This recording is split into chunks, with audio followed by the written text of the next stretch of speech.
गृह मंत्री अमित शाह तड़ी पार थे। पिछली सरकारों ने अगर एनकाउंटर कर दिया होता तो क्या आज वो देश के गृह मंत्री बन पाते? तमाम अपराधों में लिप्त थे उत्तर प्रदेश के मुख्यमंत्री योगी आदित्यनाथ उर्फ अजय सिंह बिष्ट, जिनके ऊपर कई धाराओं में मुकदमा दर्ज था। अगर पिछली सरकारों ने एनकाउंटर करने का काम किया होता तो क्या वो आज प्रदेश के मुख्यमंत्री बन पाते? नहीं होता। बलात्कारी कुलदीप सिंह सेंगर का एनकाउंटर क्यों नहीं हुआ, यह सबसे बड़ा सवाल। दूसरा सबसे बड़ा सवाल, जो बलात्कारी जेल के अंदर बंद हैं, उनको सरकार रोटी क्यों खिला रही है? जिन्होंने प्रॉफिट मोहम्मद साहब के ऊपर विवादित बयान दिए, उनका एनकाउंटर हुआ। जिन्होंने किसी को घोड़ी नहीं चढ़ने दिया, जिन्होंने किसी को मूछ नहीं बढ़ाने दी, जिन्होंने एक बच्चे को मटके से पानी नहीं पीने दिया, क्या उनका एनकाउंटर हुआ? ब्राह्मणों का, दलितों का, ठीक है, इसके अलावा आपके मुसलमानों का, इनके अलावा और भी कास्ट है इस देश में, उनका काहे नहीं हो रहा एनकाउंटर? जिस तरह से अतीक अहमद के बेटे का एनकाउंटर हुआ, उसके बाद कहा जा रहा है कि उत्तर प्रदेश से माफिया राज खत्म हो गया है, सब कुछ सही चल रहा है। देखिए, जिस तरीके से महंगाई, बेरोजगारी और मंदी से ध्यान हटाने के लिए सरकार जो है लगातार एनकाउंटर करने का काम कर रही है। देश में न्यायपालिका, जुडिशरी नाम की कोई चीज़ नहीं बची है। देश के अंदर मैं समझता हूं कि संविधान और लोकतंत्र की धज्जियां उड़ाई जा रही हैं। इससे पहले विकास दुबे का एनकाउंटर हुआ, क्या अपराधियों को पकड़कर जेल के अंदर बंद नहीं किया जा सकता? पहला सवाल। या उनको सुधरने का मौका नहीं दिया जाएगा? दूसरा सवाल। तीसरा सबसे बड़ा सवाल ये कि बलात्कारियों का एनकाउंटर क्यों नहीं होता? बलात्कारी कुलदीप सिंह सेंगर का एनकाउंटर क्यों नहीं हुआ? यह सबसे बड़ा सवाल। दूसरा सबसे बड़ा सवाल, जो बलात्कारी जेल के अंदर बंद हैं, उनको सरकार रोटी क्यों खिला रही है? जिन्होंने बहन बेटियों की इज्जत और आबरू लूटी, उन बलात्कारियों का एनकाउंटर क्यों नहीं हो रहा है? दूसरी बात यह कि उत्तर प्रदेश मुख्यमंत्री जी के राज में जिस प्रकार योगी जी और भी कास्ट के लोग हैं जो गुंडे और बदमाश हैं, मेरे को नाम लेने की जरूरत नहीं है, मुख्यमंत्री महोदय भी जानते हैं, लेकिन उनके ऊपर कोई कार्रवाई नहीं की जा रही है। कार्रवाई हो रही है तो या तो विपक्ष के नेताओं के ऊपर, राहुल गांधी के ऊपर, अरविंद केजरीवाल के ऊपर, अखिलेश यादव के ऊपर, या कार्रवाई हो रही है तो ऐसे लोगों का जो ध्यान भटकाया जाए जिनसे। क्या दिक्कत है आपको? असद का एनकाउंटर हो तो क्या दिक्कत है? एक बात आप मुझे बताइए, अगर एनकाउंटर आप जो बात करते हैं और आप एनकाउंटर को सही ठहराते हैं, मालेगांव बम ब्लास्ट का आरोप लगाता साध्वी प्रज्ञा ठाकुर के ऊपर, सुनते जाइएगा बीजेपी के एक नेता की कहानी। आप कहते हैं ना एनकाउंटर, अगर उस वक्त की सरकारों ने एनकाउंटर कर दिया होता तो क्या साध्वी प्रज्ञा ठाकुर जिंदा होती? आज मध्य प्रदेश से, भोपाल से सांसद होती? पहला सवाल। दूसरा सबसे बड़ा सवाल, गृह मंत्री अमित शाह तड़ी पार थे। पिछली सरकारों ने अगर एनकाउंटर कर दिया होता तो क्या आज वो देश के गृह मंत्री बन पाते? दूसरा सवाल। तीसरा सवाल, जिस तरीके से आपने देखा होगा कि भाजपा के और भी नेता जो तमाम अपराधों में लिप्त थे, उत्तर प्रदेश के मुख्यमंत्री योगी आदित्यनाथ उर्फ अजय सिंह बिष्ट, जिनके ऊपर कई धाराओं में मुकदमा दर्ज था, अगर पिछली सरकारों ने एनकाउंटर करने का काम किया होता तो क्या वो आज प्रदेश के मुख्यमंत्री बन पाते? आप वो दिन भूल गए जब ये सदन में खड़े होकर रोने का काम करते हैं और कहते हैं कि मेरे ऊपर फर्जी मुकदमे लगाए गए, मुझे फंसाने का प्रयास किया गया।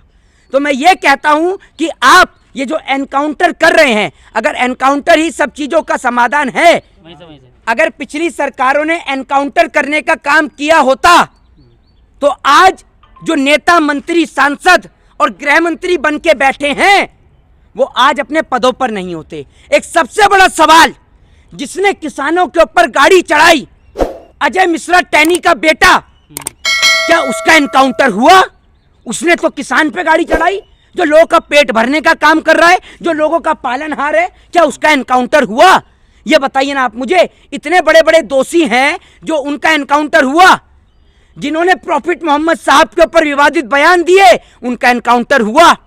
जिन्होंने किसी को घोड़ी नहीं चढ़ने दिया, जिन्होंने किसी को मूछ नहीं बढ़ाने दी, जिन्होंने एक बच्चे को मटके से पानी नहीं पीने दिया, क्या उनका एनकाउंटर हुआ? मोहित शर्मा, लेकिन लोग पटाखे उड़ा रहे, कह रहे योगी जी से तमाम देश के मुख्यमंत्रियों को सीखना चाहिए। मैं बताता हूँ ना, शासन प्रशासन, अरे मुख्यमंत्री जी कैसे शासन प्रशासन काम करता है। हाँ। एक बात आप मुझे बताइए, एक और कानपुर की झोपड़ी के अंदर आग लगती रही, कानपुर के पूर्वांचल देहात में माँ और बेटी जलती रही और दूसरी ओर बुलडोजर चलता रहा।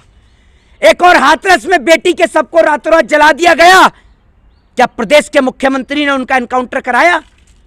जिनके साथ में, जिस बेटी के साथ में दरिंदगी हुई थी, बताइए आप मुझे, कराया प्रदेश के मुख्यमंत्री ने? हाथरस की घटना से आप सभी लोग वाकिफ हैं, बताइए ना आप मुझे। मैं कहता हूं कि अगर आप गुंडे और बदमाशों का एनकाउंटर करते हैं, एक बात आप मुझे बताइए, अगर आप गुंडे बदमाश का एनकाउंटर करते हैं तो आप बलात्कारियों का क्यों नहीं करते? और आपकी पार्टी के नेता जो भ्रष्टाचारी भी हैं, बलात्कारी भी हैं, गुंडाई भी हैं, बदमाश भी हैं, तड़ीपार भी हैं, उनका एनकाउंटर काहे नहीं होता? जरा ये बताइए। लोग कह रहे हैं योगी जी ने अपना वादा पूरा किया, मिट्टी में मिला देंगे कहा था, मिला दिया मिट्टी में। तो एक बात आप मुझे बताइए, साध्वी प्रज्ञा ठाकुर, मालेगांव बम ब्लास्ट का उनके ऊपर आरोप, ठीक है, शहीद हेमंत करकरे को उन्होंने अपमान किया। एक बात आप मुझे बताइए, भाजपाई बलात्कारियों को कब मिट्टी में मिलाएंगे? ये तो बताइए। यह एनकाउंटर सिर्फ उन लोगों के लिए है जो सरकार को हिलाने का दम रखते हैं। किसको गुंडा और बदमाश बनाया और किसने गुंडा और बदमाश बनाया? जरा ये तो बताइए आप मुझे। आज गली गली चौक चौराहे पर गुंडे और बदमाश पैदा हो रहे हैं। इनका कारण क्या है जानते हैं? करोड़ों रुपया, खरबों रुपया देश का लूट कर व्यापारी अपने घरों में बैठे हैं। देश की जनता भूखी मर रही है। जिसके घर में बच्चे भूखे मर रहे हो और जिस बाप के पास रोजगार ना हो, वो मजबूरी में जाकर जब उसको काम नहीं मिल रहा हो तो वो छीना झपटी करने का काम करता है। आज देश में इतनी महंगाई, इतनी बेरोजगारी पैदा हो गई है कि लोग हर गली चौक चौराहे पर गुंडे और बदमाश बन रहे हैं। सरकार सुन लीजिए, सुन सर वैसी की तरह जो है धर्म ढूंढ रहे हैं, अपराधियों का जात धर्म ढूंढ रहे हैं आप। सर एक बात आप मुझे बताइए, मैं आपसे ये कहता हूं कि ब्राह्मणों का, दलितों का, ठीक है, इसके अलावा आपके मुसलमानों का, इनके अलावा और भी कास्ट है इस देश में, उनका काहे नहीं हो रहा एनकाउंटर? वो गुंडे बदमाश नहीं है या वो सारे के सारे शंकराचार्य हैं? ये तो बताइए आप मुझे।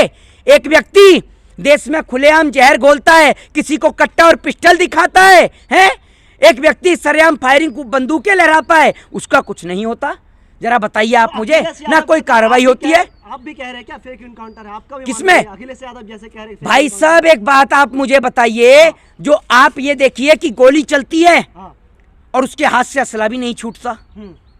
बड़ी इंटरेस्टिंग कहानी है। डीआईजी कहते हैं तड़प तड़प के मरा है। हाँ, तड़प तड़प के मरा है। डीआईजी वीडियो बना रहे थे ना कि तड़प रहा है, नहीं तड़प नहीं रहा, अभी एक और लगा दो गोली। तड़प रहा है, नहीं अभी नहीं, एक और लगा दो। अरे डीआईजी साहब, हमें भी पता है कि कानून और व्यवस्था पे सरकार उठा दो तो आपके मुख्यमंत्री बुलडोजर चलाते हैं। आपके मुख्यमंत्री ने तो काम ही वही किया है जो सारे संविधान के खिलाफ है। आज बाबा साहब भीमराव अंबेडकर की जयंती है, 14 अप्रैल बाबा साहब का दिन, और आज वो भी ऊपर बैठकर सोच रहे होंगे कि जिन लोगों के लिए मैंने इस देश का संविधान लिखा, वो नेता, इस देश के चोर डकैत लुटेरे नेता मेरे संविधान की धज्जियां उड़ा रहे हैं, मेरे देश के लोगों को दलित और स्वर्ण के नाम पर बांट रहे हैं। उन्होंने बुद्ध धर्म क्यों अपनाया था जानते हैं? बुद्ध धर्म अपनाने का कारण यही था कि इंसानियत और मानवता से बड़ा कोई जाति, कोई धर्म और कोई मजहब नहीं होता। इंसानियत सर्वश्रेष्ठ है। एक बात आप मुझे बताइए, मैं मानता हूं कि भैया उन्होंने गलत किया, मैं मानता हूं कि अतीक अहमद बदमाश है, गुंडा है, बिल्कुल, और उसको बदमाशी और गुंडे की सजा मिलनी चाहिए। लेकिन यह गलत है कि आप उसका एनकाउंटर करें, उसके बेटे का एनकाउंटर करें। एक बात आप मुझे बताइए, एक मौका उसे सुधरने का दिया जा सकता है, नहीं दिया जा सकता? एनकाउंटर पे जो है कंगना रनावत कह रही हैं कि मेरे भैया योगी जैसा कोई नहीं है। हाँ, अब तेरा भैया तेरी फिल्म देख रहा है, तुम भैया बहन दोनों मिलकर, तुम भैया बहन, इसको फिल्मों में काम मिल नहीं रहा है, इससे ये पूछ लो ना कि तुम खुद कितनी पढ़ी लिखी हो, ये तो बता दो। ये पूछना एनकाउंटर की स्पेलिंग लिख दोगी? है, ये तो पूछ लो इससे। सुशासन की तारीफ कर रही है। किससे? सुशासन की है? सुशासन जो आया है ना, एक सुशासन बैठा हुआ है और दुशासन ऊपर से बैठा हुआ है, ठीक है ना? ये दुशासन मिलके जो वध कराने का काम कर रहे हैं ना यहाँ पर। एक बात मैं आपको बता दूं, जो ये कह रही है ना, ये भूल गई ड्रग्स सबसे ज्यादा कहाँ पर ले रहे हैं, कौन कौन ले रहा है ड्रग्स? एक बात आप मुझे बताइए, ये तो बताइए आप मुझे, एनकाउंटर से आप बहुत खुश है, जिसके घर का दीपक बुझाए, जरा ये पूछिए। मैं बिल्कुल कहता हूं आपसे कि अगर कोई गुंडा बदमाश करता है, क्या वो व्यक्ति सुधर नहीं सकता है? एक बलात्कारी रिहा हो सकता है इस देश के अंदर, है? बलात्कारी बाहर आ सकता है, बलात्कारी पैरोल पे आ सकता है, बलात्कारी बाहर निकल पे फूल की माला पहनाई जा सकती है। लेकिन एक व्यक्ति जो गुंडा बदमाश है, क्या वो सुधर नहीं सकता? उसने बलात्कार तो नहीं किया। मैं बलात्कार से बड़ा जघन्य अपराध किसी को नहीं मानता। एक व्यक्ति को आप मार दो वो ठीक है, लेकिन अगर आप, मैं सपोर्ट नहीं कर रहा उस चीज को, मैं एक बात बोल रहा हूं, एक एग्जाम्पल के तौर पर, मैं खुद कानून का छात्र और मैं महात्मा गांधी में भरोसा रखता हूं, सत्य और अहिंसा में भरोसा रखता हूं, ठीक है। तो मैं कह रहा हूं कि एक व्यक्ति अगर किसी का मर्डर कर देता है तो एक बार को फिर भी ये चीज गलत है, लेकिन मैं कहता हूं कि किसी की इज्जत और आबरू लूटना सबसे जघन्य अपराध है, और वो जघन्य अपराधी बाहर घूम रहे हैं, उनके ऊपर कोई लगाम नहीं कस रही सरकार। बताइए ना आप मुझे, उत्तर प्रदेश में बहन बेटियां सुरक्षित नहीं है, मुख्यमंत्री बोलते नहीं है, गूंगे हो जाते हैं। दीजिए आप इन सवालों का जवाब। ठीक है, तो आखिरी में पूछेंगे, जिस तरह से डंका जो बज रहा है योगी आदित्यनाथ का, हाँ। कहा जा रहा है कि वो ऐसा मुख्यमंत्री सबको बनना चाहिए। भाई साहब एक बात आप मुझे बताइए, एक बात आप मुझे ये बताइए कि भाजपा ये जो आज बोल रही है कि मुख्यमंत्री योगी आदित्यनाथ से अच्छा कोई मुख्यमंत्री नहीं है, ये मुख्यमंत्री ने क्या काम किया है? जनता आज परेशान है, और मुख्यमंत्री अगर इतने ही बड़े वो अपने आप को बन रहे हैं, तो एक बात आप मुझे बताइए, देश की जनता का लाखों करोड़ों रुपए लूटकर इन लोगों ने अपने पास धर लिया है, ठीक है। करोड़ों रुपया इस देश का खाया जा रहा है, हर साल लाखों करोड़ों रुपया इस देश का खाया जा रहा है, जनता भूखी मर रही है। जैसे ब्रिटेन के अंदर होता है, तमाम जगह पर एक जगह पे एक प्लेटफॉर्म को तैयार किया जाता है, जो प्रधानमंत्री बनना चाहता है वो आए मंच पर और वहां आकर डिबेट करे। मैं कहता हूं मुख्यमंत्री से कि अपने काम का मैनिफेस्टो उठाकर लेकर आ जाएं आप। हमारे पास एक ऐसा व्यक्ति है जो आपको गूंगा कर देगा। आपका बजट 45 लाख करोड़ का है, मेरा वो व्यक्ति आपको 90 करोड़ का बजट दिखाएगा, 90 लाख करोड़ का बजट, देश के बजट से दुगना बजट। अरे योगी आदित्यनाथ नहीं, देश में जितने नेता हैं सबको ओपन चैलेंज, देश का कुल बजट 45 लाख करोड़ है, लेकिन हम देश को 90 लाख करोड़ का हिसाब दिखाएंगे और हम बताएंगे कि कैसे इस देश से महंगाई दूर होगी, बेरोजगारी दूर होगी। आप आइए इंडिया गेट की मंच पर और समय, तारीख और तिथि अपनी रख लीजिएगा, अगर आप जवाब दे दे तो हम मान जाएंगे।